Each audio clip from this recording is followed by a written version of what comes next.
Hello friends, Rama mathematics classes में आपका स्वागत है। देखिए फ्रेंड्स, आज एक नए सेट के साथ सेट नंबर 6 को देखने के प्रयास करते हैं। देखिए, इसमें भी बहुत अच्छा क्वेश्चन दिया हुआ है। इसके पहले सेट 5 तक कंप्लीट कर दिए हैं। देखिए, आज देखते हैं। देखिए, फर्स्ट क्वेश्चन का है, कश्मीर के अकबर के नाम से जाना जाता है। कश्मीर के अकबर के नाम से कौन जाना जाता है? कश्मीर के अकबर के नाम से कौन जाना जाता है? तो जैनुल आबिदीन। जैनुल आबिदीन कौन? तो जैनुल आबिदीन। उल्गू खां की उपाधि किसे सम्मानित किया गया था? उल्गू खां की उपाधि से किसे सम्मानित किया गया था? तो बलबन को। किसको? तो बलबन को। अशोक के शिलालेख को पहली बार किसके द्वारा पढ़ा गया था? तो सर जॉन प्रीसेप्स द्वारा। सर जॉन प्रीसेप्स द्वारा। चलिए आगे देखते हैं। वारकरी संप्रदाय के संस्थापक कौन थे? वारकरी संप्रदाय के संस्थापक एकनाथ थे। वारकरी संप्रदाय के संस्थापक कौन थे? तो एकनाथ थे। दिलवाड़ा मंदिर का उदाहरण है। दिलवाड़ा मंदिर का उदाहरण है तो जैन स्थापत्य से। कौन से? तो जैन स्थापत्य से। औषधि से किसका संबंध नहीं है? औषधि से किसका संबंध नहीं है? तो किसका संबंध नहीं है औषधि से? तो भास्कराचार्य का संबंध नहीं है औषधि से, लेकिन धन्वंतरी, चरक और सूत्रों का संबंध औषधि से है, लेकिन भास्कराचार्य का संबंध औषधि से नहीं है। चलिए आगे देखते हैं। किस धर्म में तीर्थक का नाम 14 महान आचार्य थे? तो सिख धर्म में। कौन धर्म में? तो सिख धर्म में 14 महान आचार्य थे। 14 महान आचार्य, सॉरी नहीं, जैन धर्म में। तो सॉरी, यहाँ पर क्या है? किस धर्म में तीर्थक के नाम से तीर्थक हैं? तो कौन है? तीर्थक के नाम से तो जैन धर्म में था। कौन में? किस में था? तो जैन धर्म में था। लेकिन यहाँ पूछेगा, यहाँ तीर्थक पूछ दिया, लेकिन यहाँ बोलेगा गुरु। तो गुरु पूछेगा तो कौन है? तो इसमें सिख गुरु में 10 गो हैं। कि सॉरी, कितना है? तो 10 गो हैं। 10वां गुरु गोविंद से हैं। चलिए आगे देखते हैं। हो जाता है कभी कभी। देखिए, हड़प्पा के लोगों को प्रायः नहीं जानते थे। हड़प्पा के लोग प्रायः लोहा को नहीं जानते थे, और साथ ही साथ घोड़ा को भी नहीं जानते थे। घोड़ा को भी नहीं जानते थे। चलिए, लोहा के साथ साथ कौन सी? घोड़ा को भी नहीं जानते थे। चलिए आगे देखते हैं। वह स्थान जो किसी समय का फ्रांसीसी उपनिषद था, अब वह अरविंद आश्रम की मंजिल है। वह कौन सा है? वह स्थान जो किसी समय फ्रांसीसी का उपनिषद था, अब वह अरविंद आश्रम का मंजिल है। वह कौन सा है? तो पांडेचेरी। कौन है? तो पांडेचेरी है। कौन है? तो पांडेचेरी है। चलिए आगे देखते हैं। सर्वप्रथम किसने 1857 का विद्रोह को भारत का प्रथम स्वतंत्रता संग्राम कहाँ है? किसने 1857 को भारत का प्रथम स्वतंत्रता संग्राम कहाँ है? तो वीडी सावरकर। किसने कहा है? तो वीडी सावरकर कहाँ है? लेकिन मजूमदार साहब ने न तो प्रथम कहा है, न तो अंतिम कहा है, न तो स्वतंत्रता संग्राम कहा है। तो किसने कहा? तो आर.सी. मजूमदार ने। लेकिन प्रथम स्वतंत्रता संग्राम वीडी सावरकर। जैन साहित्य को क्या कहा जाता था? जैन साहित्य को कहा जाता था तो आगम कहा जाता था। क्या कहा जाता था? तो जैन साहित्य को आगम कहा जाता था। जैन साहित्य को आगम। सभ्यता का उद्गम हुआ था तो घाटियों में। सभ्यता का उद्गम हुआ था तो कहाँ हुआ था? तो घाटियों में, मैदानों में, पठारों में, पहाड़ियों में। तो कहाँ हुआ था? तो घाटियों में हुआ था। कहाँ हुआ था? तो घाटियों में हुआ था। चलिए आगे देखते। बाबर ने तुजुक ए बाबरी किस भाषा में लिखी हैं? तो कौन? चुतकाई तुर्की भाषा में लिखा है। कहने का मतलब, बाबर ने तुजुक ए बाबरी किस भाषा में लिखा है? तो तुर्की भाषा में लिखा है। चलिए आगे देखते हैं।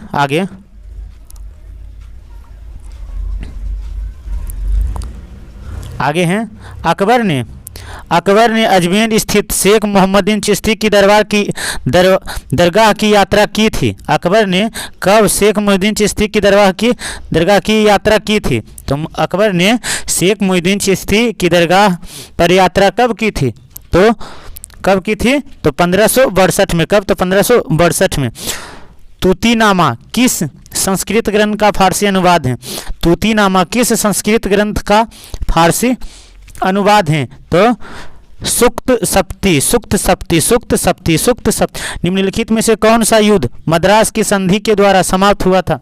कौन सा युद्ध मद्रास की संधि के द्वारा समाप्त हुआ था?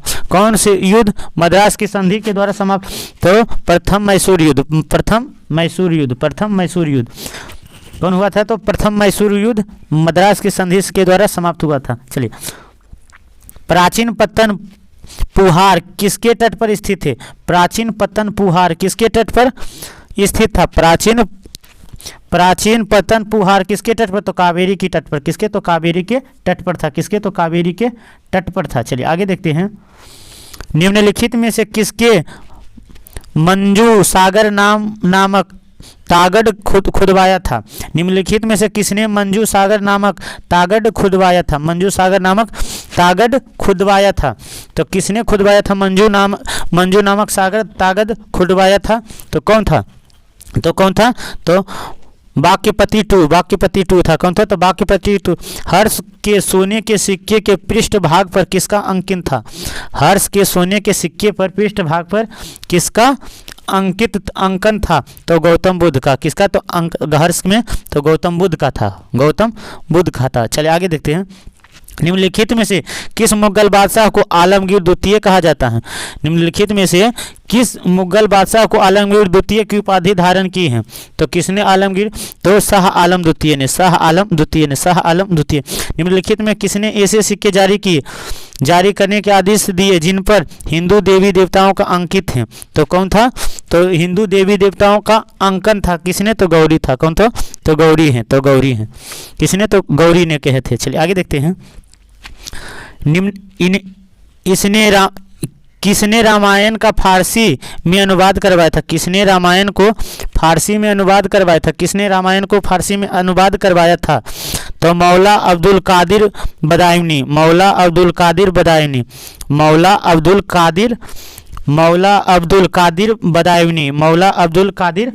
बदायूनी। चलिए आगे देखते हैं। ख्वाजा कुतुबुद्दीन को बख्तियार की उपाधि किसने दी थी? ख्वाजा कुतुबुद्दीन को बख्तियार की उपाधि किसने दी थी? तो किसने दी थी? तो ख्वाजा मुईनुद्दीन चिश्ती ने। चलिए आगे। निम्नलिखित में कौन सा राजवंश शैलकृत मंदिरों के निर्माण में अपना योगदान दिया था? क्या है? फिर से देखते हैं क्वेश्चन। निम्नलिखित में से कौन सा राजवंश शैलकृत मंदिरों के निर्माण में अपने योगदान के लिए प्रख्यात हैं? तो कौन सा था? तो राष्ट्रकूट था। कौन था? तो राष्ट्रकूट था। पाल और प्रतिहार प्रशासन में पतला से तात्पर्य है? पाल और प्रतिहार प्रशासन में पतला से क्या तात्पर्य है? तो क्या तात्पर्य है? तो दान की गई भूमि। कहने का मतलब पाल और प्रतिहार प्रशासन में पतला दान की गई भूमि होती थी। क्या होती थी? तो दान की गई भूमि होती थी। चलिए आगे देखते हैं। निम्नलिखित में से किसे उर्दू शायरी का जनक कहा जाता है? किसे उर्दू शायरी का जनक कहा जाता है? किसको? तो उर्दू शायरी का जनक कहा जाता है तो समयुद्दीन बली को उर्दू शायरी का जनक किसे कहा जाता है? तो समयुद्दीन बली को। किसको? तो समरुद्दीन बली को उर्दू शायरी कहा जाता है। चलिए आगे देखते हैं। आगे हैं जहांगीर की निम्नलिखित पत्नियों में से किसने आत्महत्या की थी? तो जहांगीर की अनेक पत्नी थी, तो इसमें से कौन थी जिसने अपने आप आत्महत्या की थी? तो शाह बेगम ने आत्महत्या कर ली थी। जातक कहानियाँ प्राचीन भाषा हैं। तो किसका प्राचीन भाषा जातक कहानी है? तो पाली का। किसका है? तो पाली का। चलिए आगे देखते हैं। राजतरंगिणी ऐसे सामान्य तौर पर किसी भारतीय द्वारा प्रमाणित रूप से भारत के इतिहास पर लिखी गई प्रथम पुस्तक माना जाता है। इस लेखक के निम्नलिखित में से कौन था? तो राजतरंगिणी के लेखक कल्हण है। कौन है? तो कल्हण है। किस दिल्ली सुल्तान ने घोड़ों को दागने की प्रथा चलाई थी? तो अलाउद्दीन खिलजी ने। किसने? अलाउद्दीन खिलजी ने दागने की प्रथा चलाई था घोड़ों को। पल्लव वंश का अंतिम शासक कौन था? तो पल्लव वंश का अंतिम शासक कौन था? तो कौन था? तो अपराजित वर्मन पल्लव वंश का अंतिम शासक था। 16 महाजनपद में उपनयन संस्कार किस प्रकार के संस्कार है? 16 संस्कारों में से उपनयन संस्कार किस प्रकार के संस्कार हैं? तो 11वां संस्कार है। कैमा? तो 11वां संस्कार है। चलिए आगे देखते हैं। निम्नलिखित में से किस सिख गुरु के नेतृत्व में सिख राजनैतिक व सैनिक शक्तियों के रूप में संगठित किया था? सैनिक शक्तियों के रूप में संगठित था। तो गुरु गोविंद सिंह। किसने? तो गुरु गोविंद सिंह ने। निम्नलिखित में किस सिख गुरु ने सिख राजनीतिक एवं सैनिक शक्ति के रूप में संगठित की थी? तो गुरु गोविंद सिंह ने। मिर्जा गालिब किस सम्राट के समय थे? मिर्जा गालिब जो था तो किस सम्राट के कालीन थे? तो शाह आलम द्वितीय। कौन? तो शाह आलम द्वितीय, बहादुर शाह आलम द्वितीय के काल में थे। किसके? तो शाह आलम द्वितीय के काल थे। तो जो एक कवि थे, इसने अपने आंखों से 1857 का क्रांति देखा था। चलिए अगला आगे देखते हैं। चतदाई तुर्क शासन भारत में किस नाम से चला था? तो मुगल। कौन? तो मुगल। चतगाई तुर्क शासन भारत में किस नाम से जाना जाता है? तो किस नाम से जाना जाता है? तो मुगल। किस लेखक ने महात्मा गांधी को प्रोफेशनल रीडर्स की संज्ञा दी? प्रोफेशनल रीडर्स की संज्ञा दी है। तो महात्मा गांधी को प्रोफेशनल रीडर्स की संज्ञा किसने दी है? तो किसने दी है?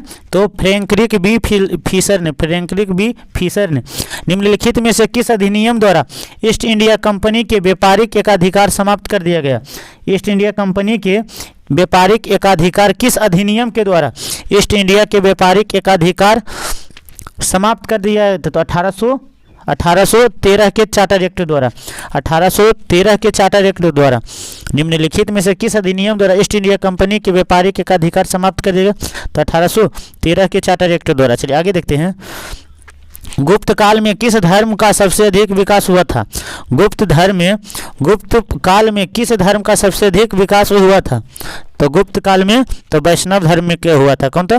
तो वैष्णव धर्म में क्या हुआ था? तो किसका हुआ था? तो वैष्णव धर्म के हुआ था।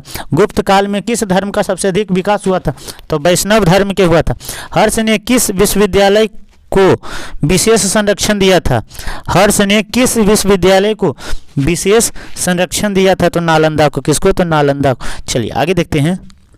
आगे है, मुझे नहीं मालूम क्या कानून है? मुझे नहीं मालूम क्या कानून है या क्या गैर कानून है, मैं राज्य की आवश्यकता के अनुसार कानून बनाता हूँ। मैं राज्य की आवश्यकता अनुसार कानून बनाता हूँ। यह कथन किसने कहा था?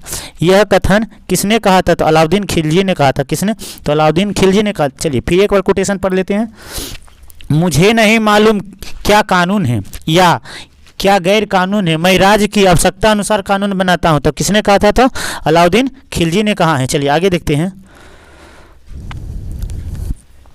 विधवा पुनर्विवाह एक्ट कब हुआ था? तो विधवा पुनर्विवाह 1856 में हुआ था। चलिए आगे देखते हैं। इब्न बतूता किसके शासनकाल में भारत आया था? इब्न बतूता किसके शासनकाल में भारत आया था? तो मोहम्मद बिन तुगलक के काल में भारत आया था। साइना ने वेदों पर अपनी टीका किस भाषा में लिखी थी? साइना ने वेदों पर अपनी टीका किस भाषा में लिखी थी? साइना ने वेदों पर अपनी टीका किस भाषा में लिखी थी? तो तेलुगु भाषा में। कौन? तो तेलुगु भाषा में। माउंट आबू के दिलवारा मंदिर का निर्माण किसने किया? माउंट आबू के दिलवारा मंदिर का निर्माण किसने करवाया था? माउंट आबू के दिलवारा मंदिर का निर्माण किसने करवाया था? तो चंदेलों ने। किसने? तो चंदेलों ने करवाया था। माउंट आबू के दिलवारा जैन मंदिर का निर्माण किसने करवाया था? चंदेलों ने। देखिए यहाँ पर क्वेश्चन बनेगा कि माउंट आबू के दिलवारा मंदिर किस धर्म से संबंधित है? तो जैन धर्म से संबंधित है। किसने बनवाया था? तो चंदेल ने। यहाँ पर अधिकांश मारेगा राष्ट्रकूट ने ना, तो किसने बनवाया? तो चंदेल ने। तुर्गान एक चिहलगानी कौन थे? तुर्गान एक चिहलगानी कौन थे? तो 40 तुर्क सरदारों का समूह था। भारतीय उपमहाद्वीप के किस भाग में हड़प्पा संस्कृति का उदय हुआ था? भारतीय उपमहाद्वीप के किस भाग में हड़प्पा संस्कृति का उदय हुआ था? तो उत्तर पश्चिमी। कहाँ? तो उत्तर पश्चिमी। कहाँ? तो उत्तर पश्चिमी में हुआ था। चलिए आगे देखते हैं। भारत की राजधानी पुरानी दिल्ली से नई दिल्ली स्थानांतरित कब हुई थी? भारत की राजधानी पुरानी दिल्ली से नई दिल्ली कब स्थानांतरित हुई थी? तो कब स्थानांतरित हुई थी? तो 13 फरवरी 1931 को। 13 फरवरी 1931। भारत की राजधानी पुरानी दिल्ली से नई दिल्ली कब स्थानांतरित की गई थी? तो 13 फरवरी 1931। 13 फरवरी 1931। भारत की राजधानी पुरानी दिल्ली से नई दिल्ली कब स्थानांतरित की गई थी? तो 13 फरवरी 1931। 13 फरवरी 1931। रविन्द्रनाथ टैगोर द्वारा रचित जन गण मन सबसे अधिक पहले जनवरी 1912 में किस शीर्षक में प्रकाशित किया गया था? रविन्द्रनाथ टैगोर द्वारा रचित जन गण मन सबसे पहले जनवरी 1912 में किस शीर्षक से प्रकाशित किया गया था? तो किस शीर्षक से प्रकाशित किया गया था? तो किस शीर्षक से? तो जय रे। कौन? तो जय रे शीर्षक से। कौन से? तो जय रे शीर्षक से प्रकाशित किया गया था, जय रे। चलिए आगे देखते हैं। दीने इलाही बनाने का मूल उद्देश्य क्या था? दीने इलाही बनाने का मूल उद्देश्य क्या था? तो विश्व बंधुत्व था। दीने इलाही बनाने का मुख्य उद्देश्य क्या था? तो विश्व बंधुत्व था। दीने इलाही बनाने का मुख्य उद्देश्य विश्व बंधुत्व था। ड्रेन थ्योरी का सिद्धांत किसने दिया था? तो दादा भाई नौरोजी ने। किसने दिया था? तो दादा भाई नौरोजी ने। चलिए फ्रेंड्स, अगले सेट को अगले वीडियो में देखने के प्रयास करते हैं। Thanks friend. जय हिंद फ्रेंड।